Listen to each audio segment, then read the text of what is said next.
ሰላም ጤና ይስጥልኝ። መሰረት ወርቅነህ ነኝ። በነፂ ጉዳይ በቪዲዮ በለቀቅነው ምክንያት ፎቶ አነሳሳችሁ ግን ሰርቃችሁ ሳይሆን ሰርታችሁ ነው የሚመስለው። ቪዲዮ ጋይስ ማንጎ ዝም ብላችሁ እንዳገኛችሁ አፋችሁ ውስጥ ለምከቱ ሰዎች ነው። እዩት ጋይስ እዩት፣ በእግዚአብሔር እዩት። አላማዬ ሀብታም መሆን እንጂ የሀብታም ሚስት መሆን አይደለም ስትል አርቲስት ቬሮኒካ አዳነ ለ8 ወራት ያህል እርግዝና ነው ተብሎ ሲከታተሉ የነበረው 13 ኪሎ ግራም የሚመዝን ከባድ የማህፀን እጢ ሆኖ ተገኘ። በእድሉ ያድጋል የምትሉ ሰዎች ይሄ ልጅ እድሉን እናቱ ማህፀን ውስጥ ረስቶ ወጥቶ ነው። በሳምንት 5 ቀን ሰርተንም ያላለፈልን ሰዎች አሁን ደግሞ በድጋሚ ካሉት የ2 ቀን ረፍት በተጨማሪ ሌላ እነዚህ የኮረም እናቶች ጦርነት እንዲቀርላቸው ፈጣሪያቸውን እየለመኑ ይገኛሉ። ሚሊዮኖች በአደባባይ የውሃ ሽታውን የዋይቢኤስ ጉድ ገና ነው። ወልደ ጊዮርጊስ በቲክቶክ አንቺ ልጆች አሉሽ እናት ነሽ ልትረጂ በቃ አላ ልጆች እንዲሆኑና ተስፋ እንዲቆርጡ አፈልጊማ። እኔ ግን አሁን ተስፋ እያቆረጥኩኝ ያለሁት አንቺም ነበርሽ እዛ ጋር ቃል ሲገቡልኝ። ሰላም የሀገሬ ልጆች እንዴት ናችሁ? ዛሬም እንደተለመደው ከሶሻል ሚዲያ አነጋጋሪና ወቅታዊ ቪዲዮችን ይዤላችሁ ቀርብ ያለው እንደተለመደው ማይ ፋሚሊ ይህን ቪዲዮ ላይክ በማድረግ እንጀምረዋለን። ለዚህ ቻናል አዲስ ከሆናችሁ ላይክ ሰብስክራይብ በማድረግ ይህን ጨዋ ፋሚሊ ተቀላቀሉ። ሀሳብ አስተያየቶቻችሁን ኮሜንት ሴክሽን ላይ ጻፉልኝ። ወደ ዛሬ ቪዲዮቻችን እንሂድ። ዋኘበት ይላል ጋይስ።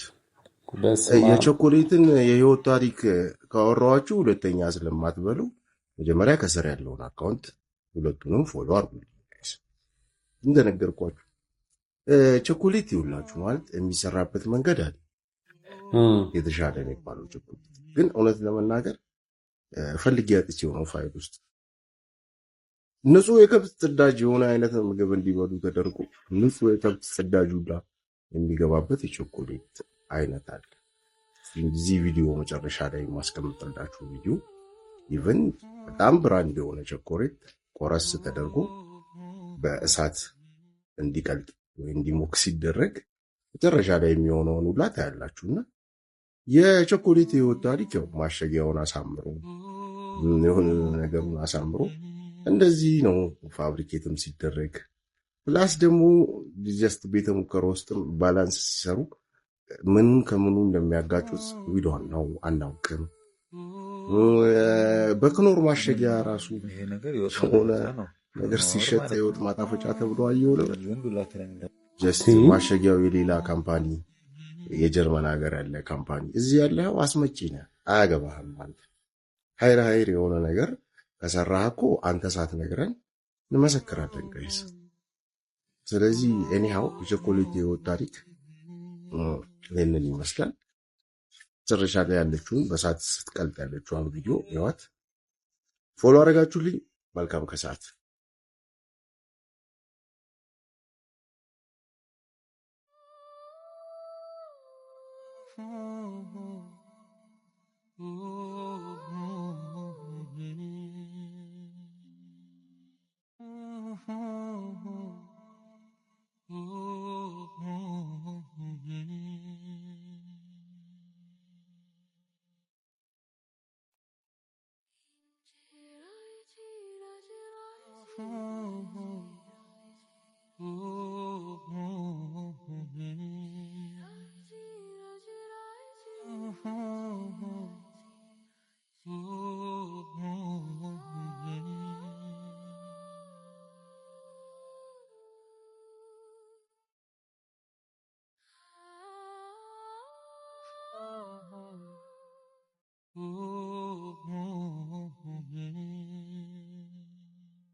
ይሄ ነገር ነው ማለት ነው እኛ ሰውነታችን ውስጥ መጨረሻ ላይ የሚቀመጠው።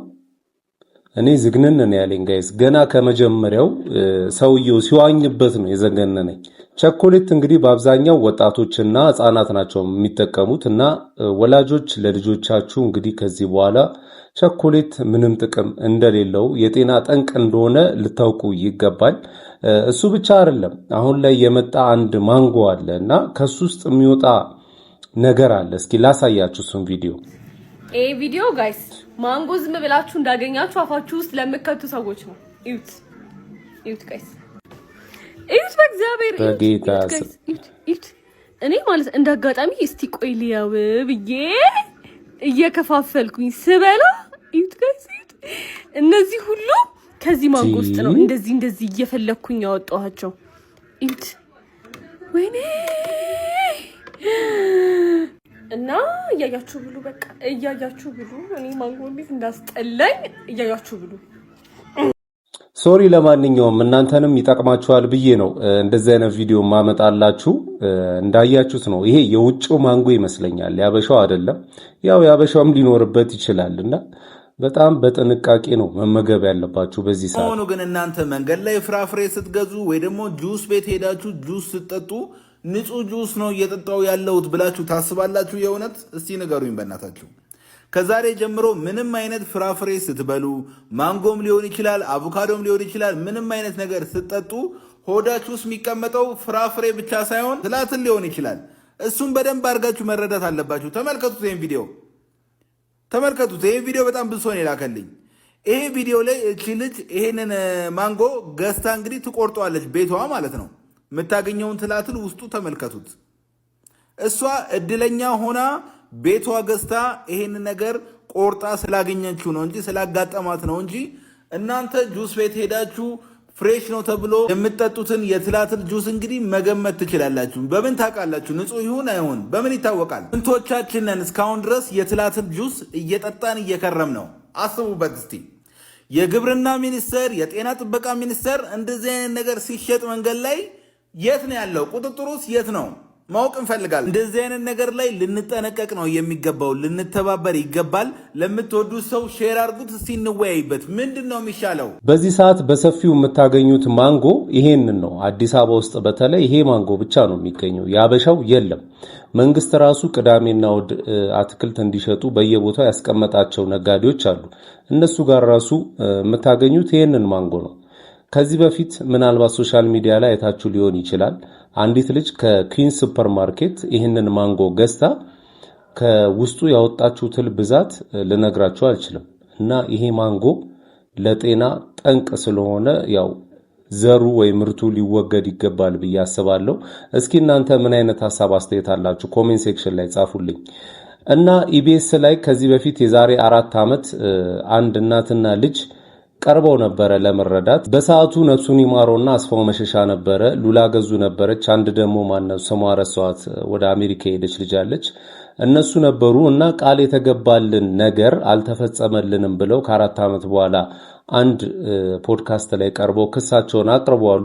እስኪ እሱን ቪዲዮ ላሳያችሁ። መልእክቷም እንዳለች ሆነ ክብሪት እየጫርክ ራስን ተቃጠልኩ ነው ወይስ ራሴን ላጥፋ ነው? ምንድነው ይሄ ልጅ እያሾፈ ነው ወይስ እንደዚህ ነው ጭስ ያደርጋችሁኝ እያለ ነው እያልኩኝ እያየው ነበርና የምር ስሜት ነው። ይህን ቪዲዮ ለኢቢኤስ አድርሱልኝ ብዬ ከአንድም ሁለት ብዙ ጊዜ በቃ ጠየኳቸው። ግን በቃ እነሱ ጋር ሊደርስም አልቻለም፣ እነሱ ሊያዩኝ አልቻሉም። እኔ በቃ ውስጤ በቃ እየተቃጠልኩ ነው። አሁን እዚህ ጋር የማወራው ቀልድ እንዳይመስላችሁ፣ በቃ አምርሬያለሁ። ማርያም ቀልዴን አይደለም እያወራሁ ያለሁት። ኢቢኤስ ምላሽ እየሰጠኝ አይደለም። እዛ ጋር እንደ ቀልድ ቃል የገባልኝ ነገር እኔ ተስፋ አድርጌ ነበር፣ እዛ ጋር ግን እንደ ሕፃን ነው ያልሽኝ። እና በቃ ይሄንን ቪዲዮ ለሉላም በቃ ሜንሽን አድርጉላት፣ አድርሱላት። ሉላ አንቺ ልጆች አሉሽ፣ እናት ነሽ፣ ልትረጂ በቃ አላ ልጆች እንዲሆኑና ተስፋ እንዲቆርጡ አትፈልጊማ። እኔ ግን አሁን ተስፋ እያቆረጥኩ ነው ያለሁት። አንቺም ነበርሽ እዛ ጋር ቃል ሲገቡልኝ ምላሽ ስጪኝ፣ ቢያንስ አንቺ እንኳን ተረጂኝ፣ አንቺም እናት ነሽ። አሁን እኮ እናቴ ይሄን ቪዲዮ ብታየው ደስ ላይላት ይችላል፣ በቃ ብዙ ልታለቅስም ትችላለች።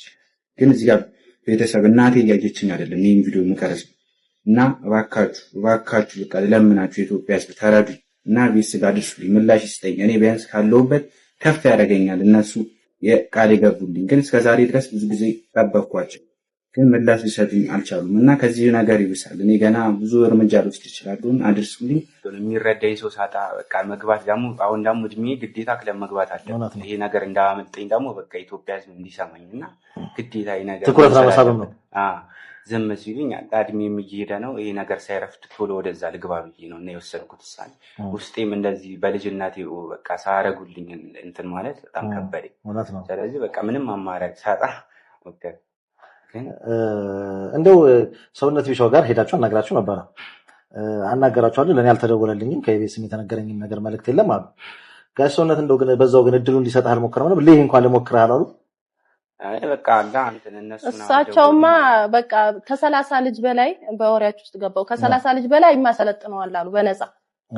በነፃ ከ30 ያውታል እኮ ይሄን ኢንተርቪውሳቸውን ያውታል ሁሉም ሰው ሊያየው ይችላል አይደለ ከ30 ልጅ በላይ ማሰለጥናቸው አሉና እንዴት አንተን ድጋሚ ልኩብኛል አሉ እና በጣም ቅራራቸው 3-4 ቀን እየተመላለስኩ ይጃለው ልጅ አዝዬ በክረምት ውስጥ እኛ የተቀረጽነው ጠር ነው ጠር አልቆ ልክ በአዲስ አመት በ2015 ጥቅምት ነው ታሳስ ውስጥ ነው የገባው ሰውነት ቢሻው ጋር ገባ ለትንሽ ወር ያህል 2 ወር ነው በቃ ዝም እኔ ለሞራ ንክስል አሉት ግን እሳቸውም ሲያዩት እውነት ለመናገር ያውታል መቼም ይሄን ኢንተርቪው ማርያምን በጣም ነው ጎበዝ ነው በቃ አንድ ቀን አይተው በጣም ጎበዝ ይሄ ልጅ ትልቅ ቦታ የሚደርስ ነው አሉ ይሄን ኢንተርቪው ሙሉን ባላየውም ቲክቶክ ላይ ተቆራርጦ መጥቶ አይቼዋለሁ ምንድነው ዋና ሐሳቡ በ2014 እኔና ልጄ ኢቢኤስ ቲቪ ላይ ቀርበን የተገባልን ቃል ተፈጻሚ አልሆነም ነው ምንድነው ተፈጻሚ ያልሆነው ልጄ የኳስ ተሰጦ ብቃት አለውና የወደፊት ተስፋ ስላለው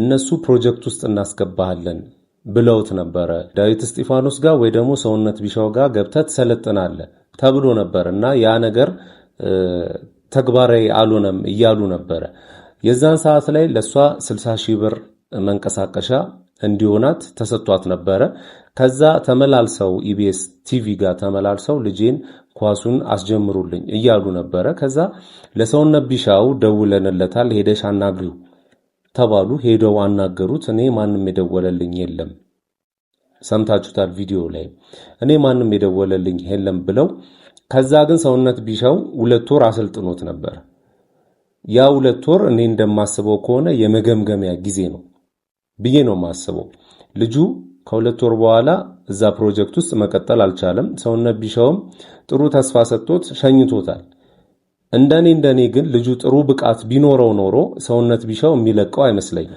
እኔም ማቀው አንድ የሰፈሬ ልጅ አለ አሁን ላይ የቅዱስ ጊዮርጊስ አጥቂ ነውና አሮን እዚህ ከመድረሱ በፊት ብዙ ለፍቷል ብዙ ውጣውረዶችን አይቷል በፊት የምልመላ ሰዓት ላይ ይሄዳል ይጫወታል ጥሩ ተጫውቶ ይመለመላል ከዛ በኋላ ግን በገንዘብ ይወድቃል እንደውም አንድ ጊዜ እናቱ በጣም ተናዳ አምርራ ስትናገር አጠገቧ ነበርኩኝና እሱ ተመርጦ መኪና ውስጥ ገብቶ ሌላ የሀብታም ልጅ መጣ በገንዘብ ምክንያት የኔ ልጅ አውጥተው የሀብታሙን ልጅ አስገቡት ብላ ተናዳ ስትናገር ነበርና አብረን እያወራን ከዛ እኔ ምን አደረኩኝ የቻልኩትን ሞከርኩኝ አሰልጣኝ ነበረኝ በፊት ሙሉጌታ በዳዳቹቹ ይባላል አሁን ላይ ከነ ግርማቸው ጋር እግር ኳስን በሬዲዮ ነው የሚሰራውና ለሱ ደወልኩለት ያለውን ነገር ነገርኩት አሁን ላይ በገንዘብ ነው ብዙ ነገርና እስኪ እንሞክራለን አለ ሞከርን አልቻልንም ግን ልጁ ጥረት አደረገ በደንብ እዚህ ደረጃ ላይ ደረሰና አንዳንድ ጊዜ ምንድነው መረዳት መቻል አለብን በሰዓቱ ያላቸውን ረርተውሻል እነዚህ ሰዎች ሞክረውም ሊሆን ይችላል ስም ከማጥፋት በቃ የተደረገልንን ነገር ተቀብለን ተመሰጋግነን መቀመጥ ይሻላል እንጂ አሁን ላይ እየመጡ ያሉ ሰዎች የኢቢኤስን ስም የሚያጠፉ ናቸው የምር ነው መላችሁ በቀደምለታ እንተዋወቃለን የሚል ፕሮግራም ላይ በካሜራ ተይዞ ከዛ ሊሆነ ፖድካስት ላይ ቀርቦ ደግሞ የነሱን ስም ማጥፋት ይሄ ተገቢ አይደለም እዛ ላይ የምትቀርቡ ሰዎች ከተረዳችሁ በኋላ ባትረዱም እንኳን በቃ ህዝቡ እንኳን አይቷችሁ ይረዷችኋል እኮ አካውንታችሁንም ትናገራላችሁ ምናምን አይደል ስለዚህ ሊረዳችሁን ያሰበን ሰው ሙከራ ላደረገ ሰው ምላሽ ባይሆን ጥሩ ነው ብዬ አስባለሁ ፎቶ አነሳሳችሁ ግን ሰርቃችሁ ሳይሆን ሰርታችሁ ነው የሚመስለው ማፈሩ አንገት መልፋቱ ከኛ ነው የመንግስት ሰራተኞች ናቸው መንግስት 130 የሚቆጠሩ የኑሮ ውድነትን ሲያባብሱ የነበሩ ከባድ ሙስና ውስጥ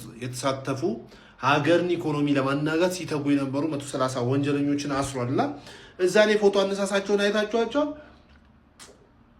እንዴ ሰርቃችሁ እኮ ነው ሰርታችሁ ነው ይመስለው አንዳንዶቻችሁ ኩራታችሁ ማፈር እኮ ነው ያለባችሁ እና መንግስትን በዚህ አጋጣሚ ፌደራል ፖሊስን ማመስገን እንፈልጋለን እና እነዚህ ሀገርን ስሩ ሊያናጉ የሚሰሩ ሌቦች ናቸው በነገራችን ላይ ጉንቱ ሌቦቹ ናቸው እና ውሃ እየጠጣችሁ ባይዘዌ እነዚህ ሰዎች ቶሎ እንደሚፈቱ ያውቁታል ወይ ደግሞ ትንሽ አመት ታሰሬ የዘረፍኩት ብር አለ ከተፈታው በኋላ በሱ ኖራለሁ ብለው ነው የሚያስቡት በእነሱ ቦታ እንኳን የሚተካው ሰው ከመዝረፍ ወደኋላ አይልም ጠንከር ያለ ህግ ከሌለ ምንም ሙስና ይቆማል ብዬ እኔ አላስብም ባለቤቱን ካልናቁ አጥሩን ያነቀንቁ የሚባል አባባል አለ በነገራችን ላይ እዚህ አዲስ አበባ ከተማ ውስጥ ያሉ የነዳጅ ማደያዎች የአዲስ አበባ ከተማ አስተዳደርን ካቢኔን የናቁ ይመስለኛል። አዳነች አቤቤን የናቁ ይመስለኛል። በዚህ ደረጃ ማለት ነው መዳፈራቸው በጣም የሚገርም ነው። እንግዲህ ይሄንን ቪዲዮ አይተን እስቲ እንመለስ። ዛሬ ደግሞ በተወዳጁ ፔፕሲ ተገኝተናል። ያው አንድ ፊላ ነች 483 ኪሎ ሜትር ረድቼለታለሁ። ፉል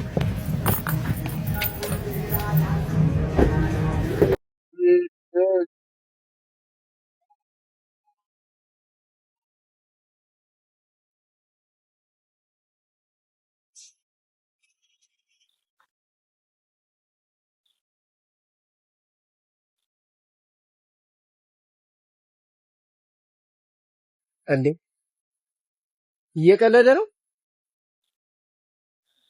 28 ሊትር አለፈ። 27 እኮ ነች። 27 እኮ ነች። ኪሎዋ ነው። ለምን ኪሎዋ ነው? ለዛም በባዶዋ 2 ከ32 እላፊ ኧረ በጭራሽ እኔ ቪዲዮ ላሳይ ሌላ ቦታ አንድ እያለው ገብቼ 27 ቀድቼ አላውቅም። ጭራሽ 29 እንደምታዩት በቪዲዮ ላይ በነገራችን ላይ 27 ሊትር የሚይዝ እስፕሪሶ በነገራችን ላይ እንደምታዩት 27 ሊትር ነው የሚይዘው ማክሲመም ካፓሲቲው ማለት ነው። 27 ሊትር የሚይዝ የእስፕሪሶ ካፓሲቲ 29 ሊትር ድራይቭ እየተደረገ የገባ ላውም አንድ ባር ያለው መኪና ተነርቶ ገብቶ 29 ሊትር ነዳይ ቀርተሃል ተባለ። ይህ ማለት ምን ማለት እንደሆነ ታውቃላችሁ? እየተነዳ የገባ ቢያንስ አንድ ባር ካለው በትንሹ 5 ሊትር ወይ 4 ሊትር ውስጥ አለ። ሚኒመሙን እንደው 4 ሊትር ውስጥ አለ ተብሎ ይታሰብ። 29 ቀዳ ተባለ፣ ትርፍ 2 ሊትር ቀዳ ማለት ነው። ያ ማለት በ27 ሊትር በሚይዝ አንድ መኪና ላይ በአማካይ እስከ 6 ሊትር እንግዲህ 6 ሊትር ማለት ነው። ያ ማለት ምን ማለት እንደሆነ ታውቃላችሁ? 22 ሊትር ቀርቶ 22 ወይ 23 ሊትር ቀርቶ የ29 ክፍል ነው እየተባለ ያለው። በአማካይ ዝም ብለን ሬሾን ብንሰራው 25% ጭማሪ አድርገዋል። ከዚህ በፊት በሰራዋቸው ቪዲዮዎች ላይ እንዳያችሁት እስከ 15% ነበር ጭማሪ የሚያደርጉት የነበረው ማለት ነው። ዛሬ ደግሞ ማለት ነው እስኬላቸውን ከፍ አድርገው እንግዲህ ከ25% አድርሰውታል። እኔ ይሄንን ቪዲዮ ሼር አድርጉላቸው። የአዲስ አበባ ከተማ አስተዳደር በነገራችን ላይ በእናንተ ስራ ላይ እተማመናለሁ። በአዳነች አቤቤ በጣም እተማመናለሁ። ማጅራታቸውን እየያዛችሁ እንዲያሉ ነዳጅ ማደያዎችን ማለት ነው ልካቸውን አስገቧቸው። ከምሬ ነው። እነኚህ ማለት ነው የሰውን አጥንት የሚግጡ ናቸው። ይሄ ቦታ በነገራችን ላይ በቪዲዮ ላይ የሚታየው ፔፕሲ ጋር ያለው ነዳጅ ማደያ ነው። በግልጽ የሚታወቅ ነው። ሹፌሮችን በነገራችን ላይ ማለት ነው ሪካርድ አድርጉ፣ የምትቀዱትን ነገር ሼር አድርጉት። እያንዳንዱ ማለት ነው ማንም እየበላ አይኖር። 25% ማለት ምን ማለት እንደሆነ ታውቃለህ? በአንድ 40 ሺህ በሚይዝ ቦቴ ላይ 10 ሺህ ሊትር ተጨማሪ ይወስዳሉ እንደማለት ነው። ስለዚህ እኛም ልንተናነቃቸው ይገባል እንደ ህዝብ። የአዲስ አበባ ከተማ አስተዳደር ደግሞ ማለት ነው እግር በእግር እየተከታተልክ እንዲህ ያሉ ነዳጅ ማደያዎችን እስከ መውረስ ደረጃ መድረስ መቻል አለብህ የሚል አቋም ነው ያለኝ። ለማንኛውም ስላዳመጣችሁ አመሰግናለሁ። ለክብርት አዳነች አቤቤ ለከንቲባችን አድርሱልኝ። ለሷ ካቢኔ ለምታውቁት ሰዎች በሙሉ ይሄንን ቪዲዮ ሼር አድርጉላቸው። በጠራራ ፀሐይ በነገራችን ላይ ድርጅት ገፍተው እንዲህ ሰውን የሚበዘብሩ ሌቦች፣ ዘራፊዎች ዝም ሊባሉ አይገቡም። እዚህ አዲስ አበባ ላይ 400 ምናምን ማደያዎች አሉ ተብሏል እና ከ400 ምናምን ማደያው 50 አይሞሉም የማይሰርቁት ማደያዎች። የሚገርማችሁ ይሄ አሁን ሰሚት ፔፕሲ የምታውቁት ከሆነ እዛ ያለ ኖክ ነውና ኖክ ደግሞ የሺህ አላሙዲ ነው አይ ቲንክ። አስቡት እንግዲህ እሳቸውም በዚህ ነገር ላይ የሚተባበሩ ከሆነ ወይስ ሳያውቁ ነው ይሄ ነገር ዘረፋው የሚካሄደው? ሚሊዮኖች በአደባባይ የውሃ ሽታ ሆኑ። የዋይቢኤስ ጉድ ገና ነው። ወልደ ጊዮርጊስ በቲክቶክ እያላገጠ የሺዎች ምስኪን ኢትዮጵያን ህይወት ግን አመድ ሆኗል። ቤትና መኪናቸውን የሸጡ እናቶች ዛሬ ደጅ ወድቀዋል። ግን ጥፋቱ የሰውየው ብቻ አይደለም። መንግስት የት ነበርክ? ፈቃድ ሰጠህ፣ ቢሮ አከራይተህ እንዲህ ያለ ግዙፍ እንቅስቃሴ ሲደረግ ቁጥጥሩ የት ነበር? የመንግስት ሚዲያዎችስ? የሥራ ዕድል ፈጠረ እያላችሁ ጀግና ስታደርጉት የነበራችሁት እናንተ አይደላችሁም? ህዝቡ እናንተን አምኖ ነው ገንዘቡን የሰጠው። ተከፋይ ኢንፍሉዌንሰሮች ኢንቨስት አድርጉ እያላችሁ ስጮህ የነበራችሁ ዛሬ ለምን ድምጻችሁ ጠፋ? ህዝቡ ራሱ የአቋራጭ መንገድ ስግብግብነት እዚህ ጋር ቆም ብለን ራሳችን እንታዘብ። ያላንዳች ልፋት በአጭር ጊዜ ውስጥ ታምራዊ በረከት ፍለጋ መሮጥ ህዝባችን ለትልቅ አደጋ አጋልጦታል። በዚህ መንገድ በአቋራጭ በለጽጋለሁ ብሎ ማሰብ ከየዋህነት ያለፈ የስግብግብነት ባህሪ ውጤት ነው። ያም ሆነ ይህ ህዝቡ እናንተን አምኖ ነው ገንዘቡን እሳት ውስጥ የከተተው። አሁን ፍትህ የታለች እያለ ነው። ጥያቄ ለእናንተ ነው። ለመሆኑ ጥፋተኛው የሰረቀው ግለሰብ ነው ወይስ እያየ ዝም ያለው መንግስት? ፍርዱን ለእናንተ በኮሜንት። ያው ይሄ ነገር በጣም ትኩረት ይፈልጋል። የብዙ ሰዎች ገንዘብ ነው የተዘረፈው ማለት ይቻላል። ያው ትላንትና መጥቶ መልስ ሰጥቷል፣ ግን እስካሁን ድረስ ድርጅቱ አልተከፈተም። እሱ እንደሚለው ከሆነ በአፕሊኬሽን እንመጣለን ነው የሚለው እና ብዙ ሚሊዮን ብሮችን ዘርፎ ነው ከሀገር የወጣው። ኢንተርፖልም ይዞት ሊመጣ ይችላል። ቀላል ነው።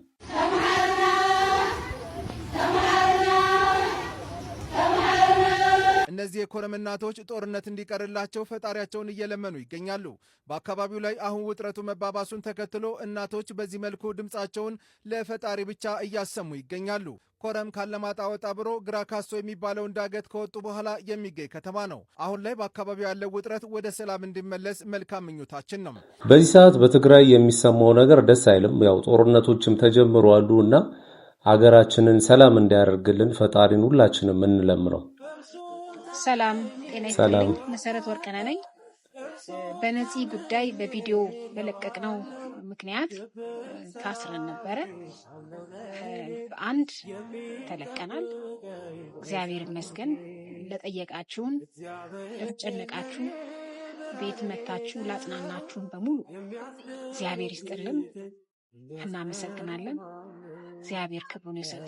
እንኳን ለቤታችሁ አበቃችሁ እላለሁ። ከዚህ በኋላ ኢንተርቪውን ከሰጣችሁ ስትናገሩ በጣም ጥንቃቄ ማድረግ አለባችሁ። ምክንያቱም እናንተን የሚከታተል ሰው ስላለ እንግዲህ ጥንቃቄ አድርጉ። እናንተ ትልልቅ ሰዎች ናችሁ። የሚወራና የማይወራ ለይታችሁ ታውቃላችሁ ብዬ አስባለሁ። በዓመት ከ400 ሚሊዮን የኢትዮጵያ ብር በላይ ደሞዝ አቶ ተወልደ ገብረ ማርያም ያገኛሉ ተባለ። የቀድሞ የኢትዮጵያ አየር መንገድ መሪ አቶ ተወልደ ገብረ ማርያም የት ገቡ የብዙዎች ጥያቄ ነበር።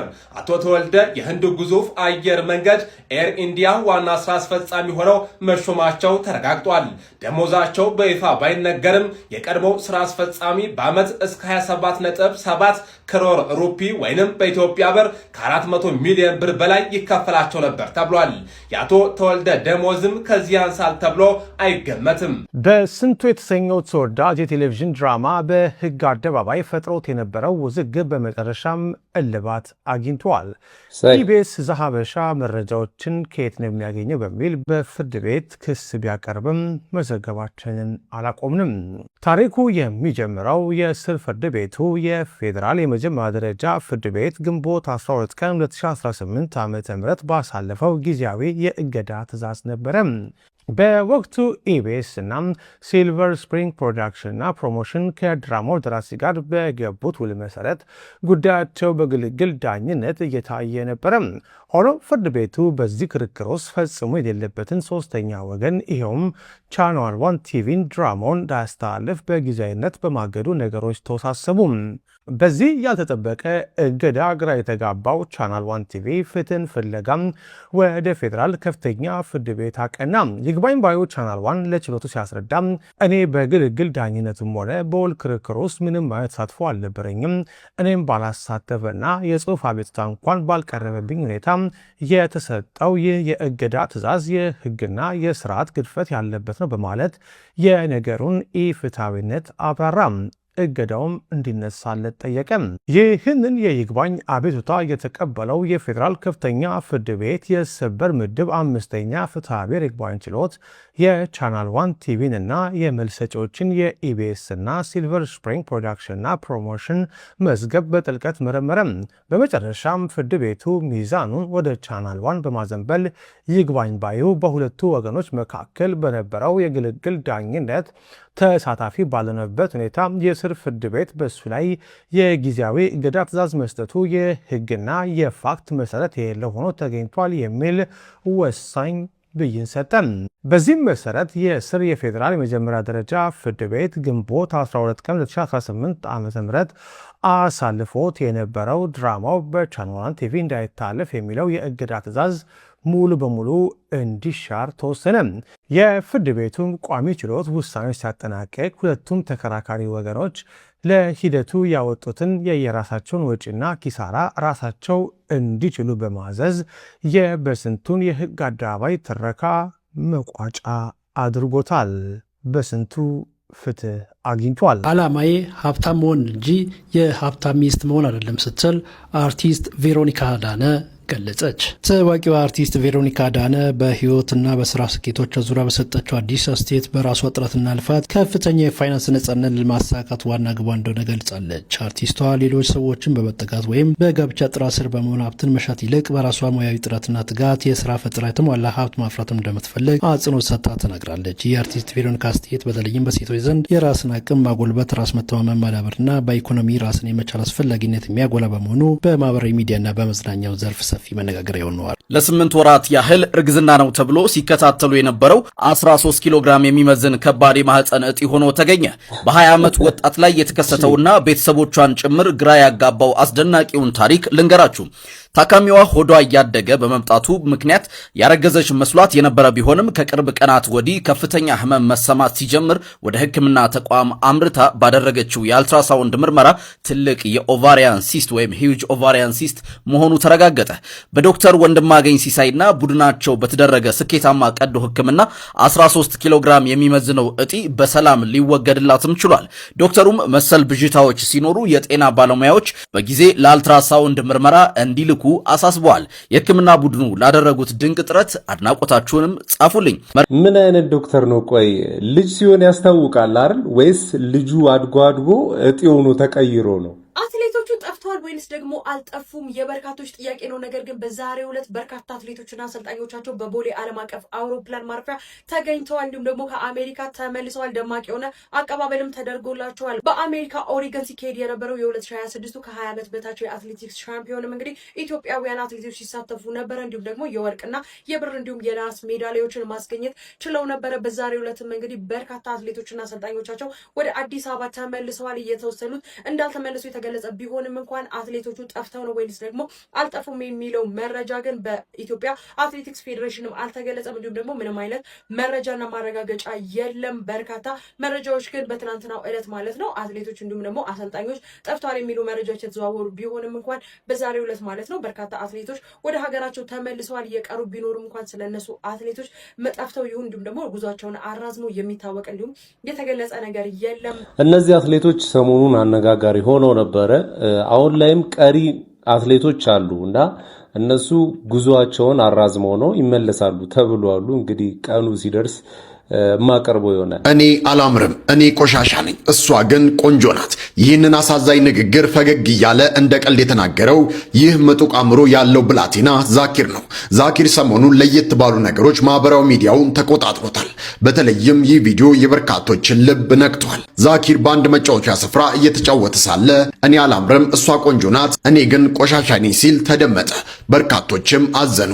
ይህኛ ሕፃናትን የምንናገረው እያንዳንዱ ነገር ምን ያህል የነሱ ሐሳብ ሊቆጣጠር እንደሚችል ማሳያ ነው። እባካችሁ ለሕፃናት እንጠንቀቅ።